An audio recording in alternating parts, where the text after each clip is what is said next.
setting the lineup now for Saturday night. But if you're a metal fan, it would behoove you to join us.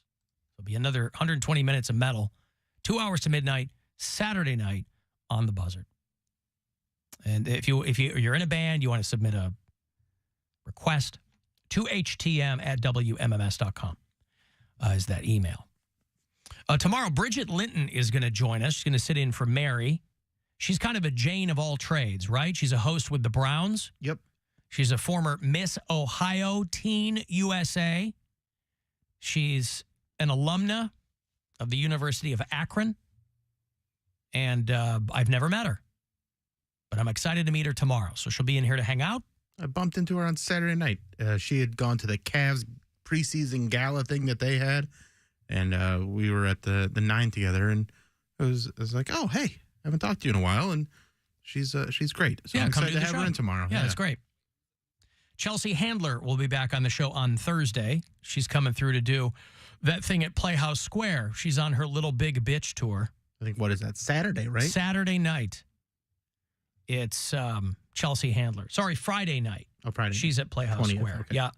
She's in Columbus on Saturday, Pittsburgh on Sunday, and then Chicago next Saturday. So if you're going to Chelsea Handler, because I gave away some tickets last week, she will join me on Thursday afternoon.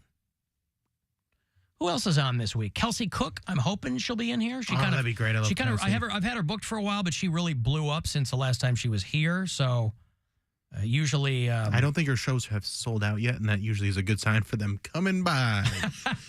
But she's a buddy we'll help you too. Move some tickets. Yeah, She's a buddy too. She talked to her in a while, but she lives with my good friend Chad Daniels. She's great. They've been dating for a while, and oh really? Yeah. Oh, out there in Idaho? Doesn't he live in? No, Coeur he's in d'Alene Minnesota. Oh, she's living up there with him in Minnesota. Yeah, Minneapolis. They live in Minneapolis. Wow. He was up in a different part of Minneapolis, but his kids have all graduated from high school, and they're doing their own thing now. So he moved to Minneapolis. Oh, fantastic. Back to the big city. Mm-hmm. All right, yeah, so hopefully she'll be in here. She's doing the weekend at Hilarities. Yeah, she's very It'd be funny. cool to catch up with her. I'm going to go see her on Friday night. Just because. Big fan. She's someone that I'll just go and sit and watch. Yeah, of course. Because she's funny. And I wish they still had it over at Romo Fijo. They had a super long foosball table, and she is she's like a professional foosball player. Really? And I showed it to her, and she was excited to play it, but it's not over there anymore. At least at last I saw it wasn't there. But I think it'd be cool to see what she can do with that big, long foosball table. Do you remember a guy named Byron Scott? Yeah.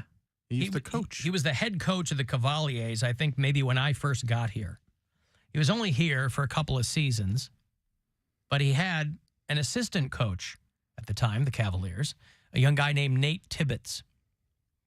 And he's bounced around the league a little bit, but he is ready to start his new gig as the head coach of the WNBA's Phoenix Mercury. And it will make him the highest paid coach in WNBA history, which means he's got to be pulling down a good $65,000. He's made the rounds. He was the head coach for the Tulsa G League. And the Phoenix Mercury, if you follow women's professional basketball, are the worst team in the WNBA. They finished their season at 9-31. I used to be, full disclosure, I used to be an employee of the Chicago Sky. I used to be the arena host for the Chicago Sky, the WNBA.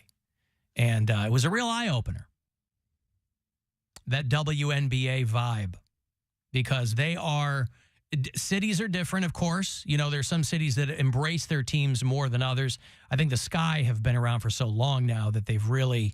You know, I was with them, obviously, before I came to Cleveland.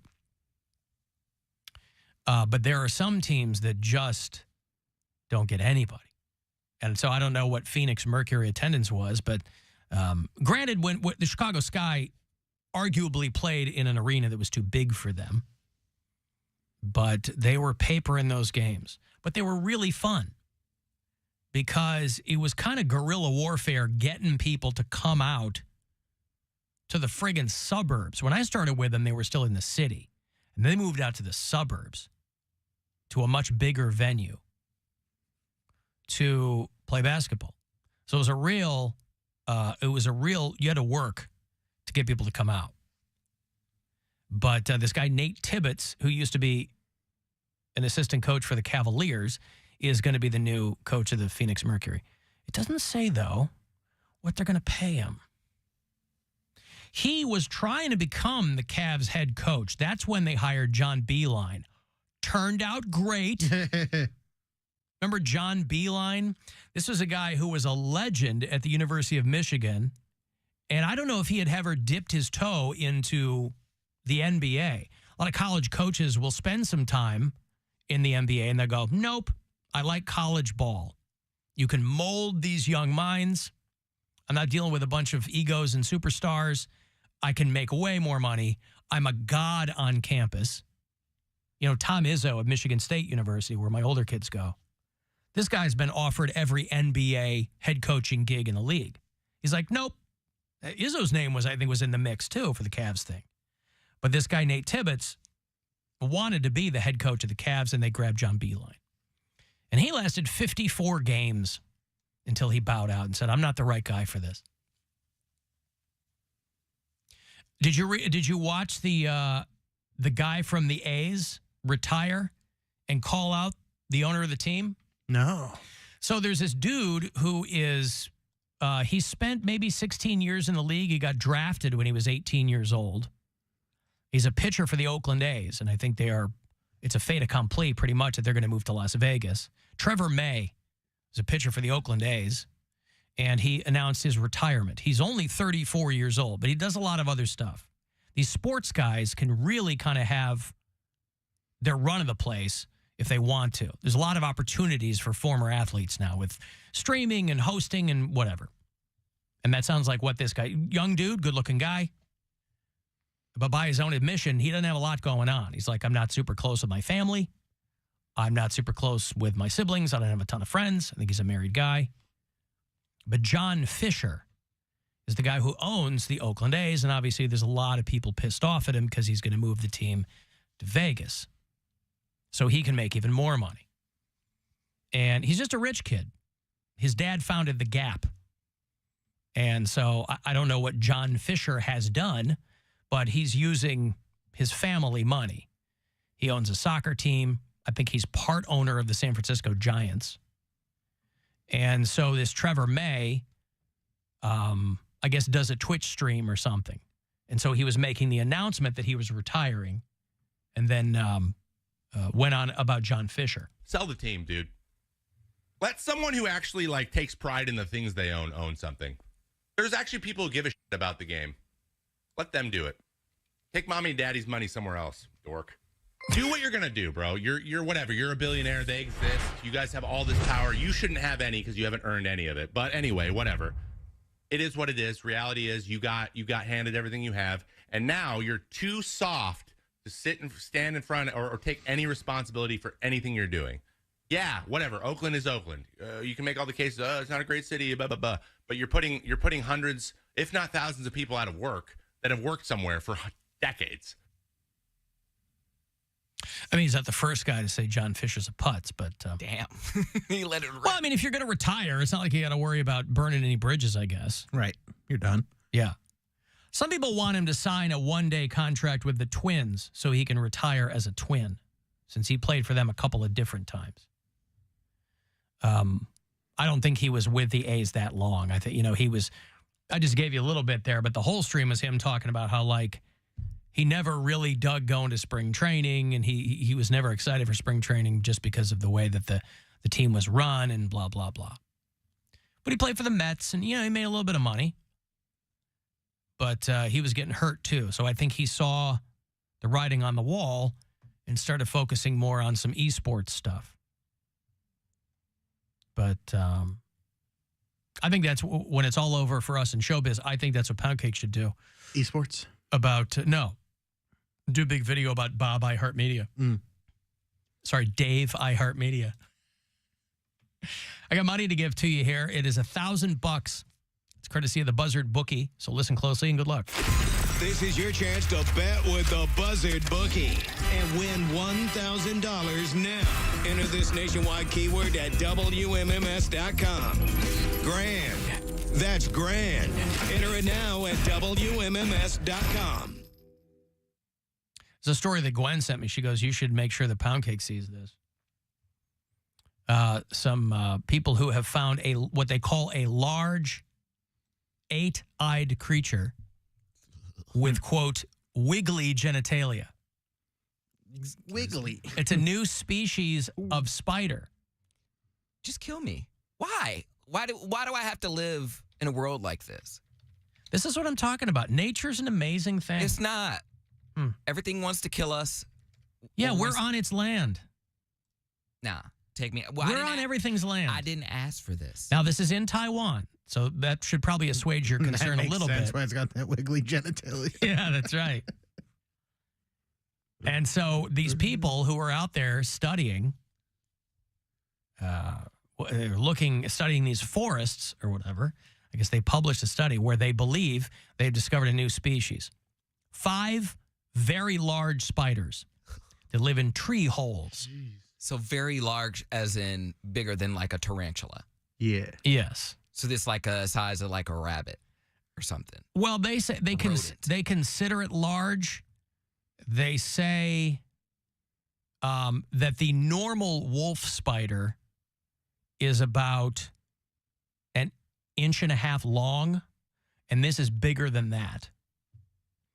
And they say that it has 8 eyes, which I don't think is uncommon with spiders, strong legs, a big hairy body, and that the females have what they describe as they got what? The females have the wiggly genitalia. Yes, they said that the egg sac. The females have wiggly folds for genitalia.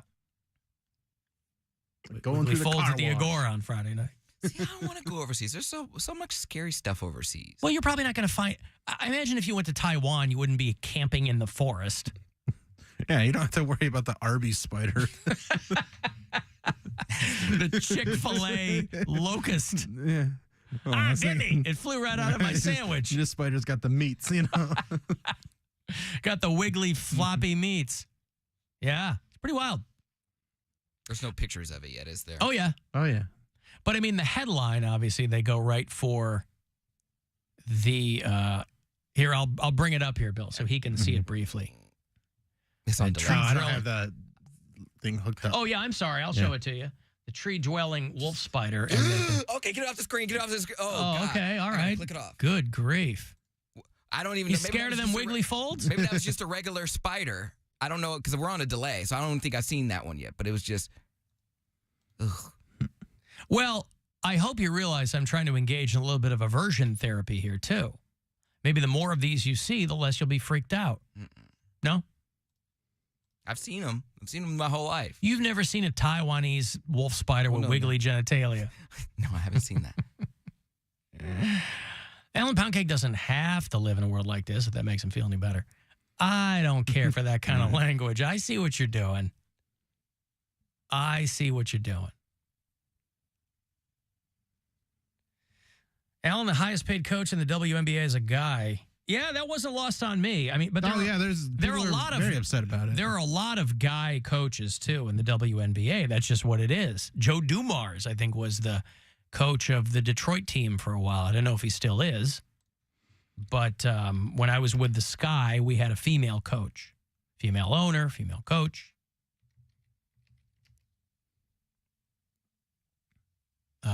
Sorry, Bill Lambier, not Joe Dumars. Oh, okay. I was going to say, I thought Joe Dumars was still with the Pistons. He with the organization. Office, yeah. Bill Lambier is who I was thinking of. I'm sorry. But he came from that Pistons organization. And so he has been coaching, I don't know what the Detroit WNBA team is. Probably the Detroit Motors or something, right? What's the team? Because it used to be the Cleveland Rockets here. They had a WNBA team before I got here. And what? People didn't go? This is what I'm saying. Yeah. It's hard to get people to go. So I think 10 years ago, at least. The male NBA team is the Pistons. And then the female team is the Shock. The Shock. The okay. Detroit Shock are the double. And Bill Lambier, I mean, they've won the championship a few times. But anytime we bring it up, people are like, oh, we had the Cleveland Rockets, which... Rockers. This must be a misprint. This says Cleveland Rockets. No, it was the Cleveland Rockers. Cleveland Rockers. Okay. Yeah. And there was a guitar, of course. Of course. You got to have the guitar. Yes. Cleveland Rockers. And so they were, so they got 6 seasons. They were an early adopter. 1997? They were part of the original teams. I didn't realize that. Part of the original 8 franchises. All right, well, so they weren't gone in like 18 months. But they had a hard time, clearly have a hard time getting people there. And if you're a sports owner, you go, well, let's dip our... Because for a long time, they were just being subsidized by the NBA. So you probably barely had to kick anything in.